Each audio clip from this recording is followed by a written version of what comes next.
This is Phobos, a bare metal x86 64 operating system I built completely from scratch. No Linux kernel, no standard library, no external dependencies. Every line of code, from the bootloader to the desktop environment, is written by me. Today I'm going to walk you through how it boots, how the kernel works, and what it can actually do. Let's start with the very beginning. So, let's go to Phobos kernel, bootloader, boot.assembly. So, when you power on the PC, the BIOS loads the first 512 bytes of disk into memory at address 0x7C00. That's our bootloader. This is this code. From there, Phobos does everything the hard way. We start in 16-bit real mode, the same mode CPUs have used since the 8086 in 1978. We load 254 sectors of the kernel off disk using BIOS interrupts. We set up VESA graphics, and right now we've only set it to 1024 by 768. This is here. 32 bits per pixel. We build identity mapped page tables here. Then we jump through protected mode into 64-bit mode. Here we are, enable long mode, enable paging, go 64-bit. At that point, the CPU is fully in 64-bit mode and we can hand off to the C kernel. We load the C kernel somewhere here. Then, this all happens in under a second, by the way. Instant. Now, let's look at the kernel. So here we have all the drivers. Let's just look at the main kernel.c. Here.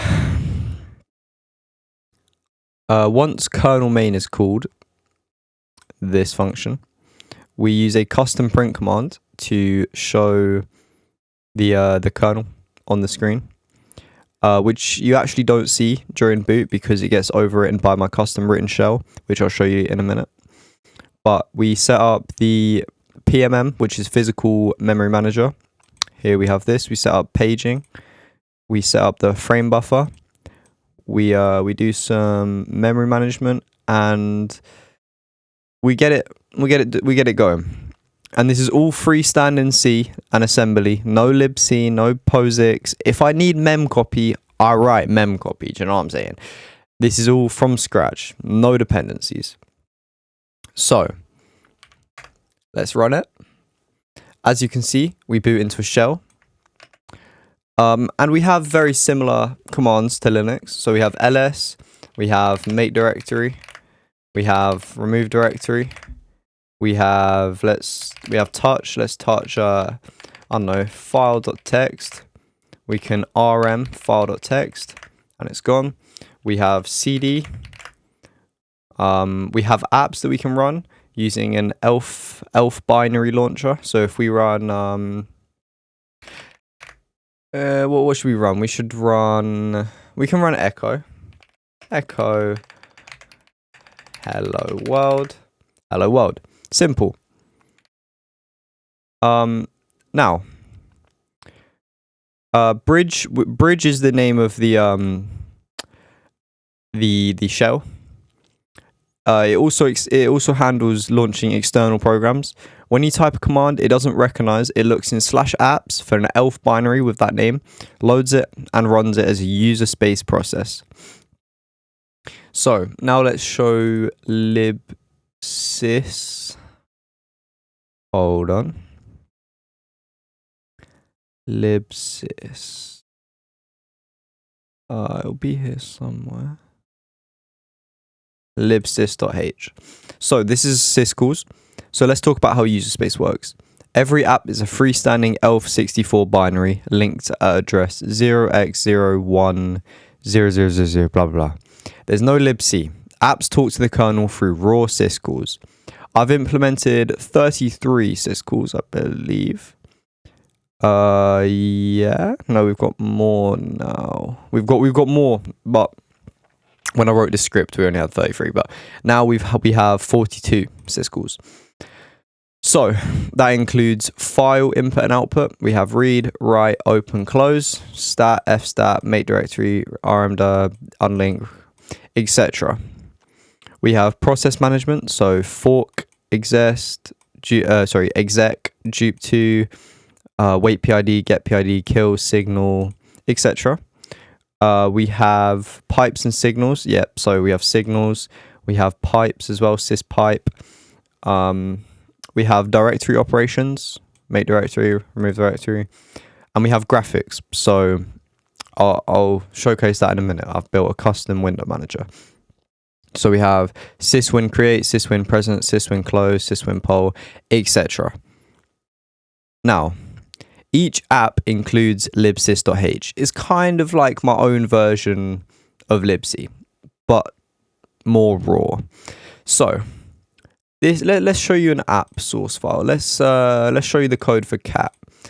Very simple. Obviously, we're gonna get some errors because it doesn't see libsys, because in my make file I've got it included to include this, so I can use angle brackets, but my NeoVim LSP isn't updated for that, so it's gonna say that there's errors, but there's not. It compiles.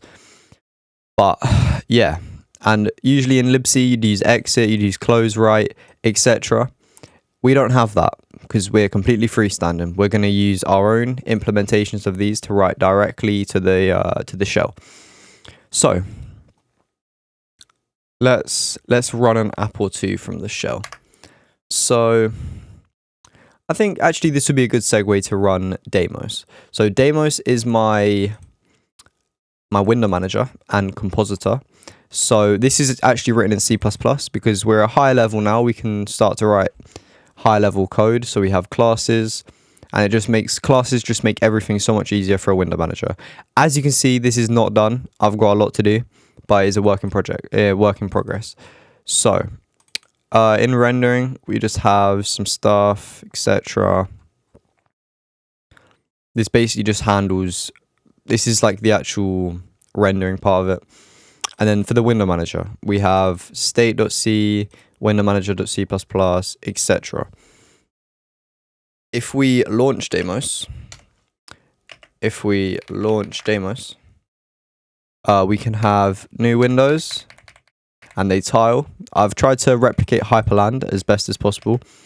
So the tiles are like balanced, and we can drag windows, they'll move. We can do stuff. I'm working on an app launcher right now, so I can launch things like terminal, etc. We also have super plus W to close windows, and yeah, that's the basic rendering. But under the hood, let me just do this. Under the hood, Deimos is drawing directly to the frame buffer through syscalls. Every pixel you see is being composited by my code. The GPU driver, I wrote it myself. There's no X11, there's no Wayland, just raw pixel pushing. The window manager handles window creation, focus, tiling layout, all of it's custom. So, Phobos is a fully custom operating system with a handwritten bootloader that takes you from 16-bit real mode to 64-bit long mode, a preemptive multitasking kernel with virtual memory and real file system, a shell with pipes, redirection, and external command execution, userspace applications running in ring 3 with proper Syscall interface, and a tiling desktop environment compositing directly to the frame buffer.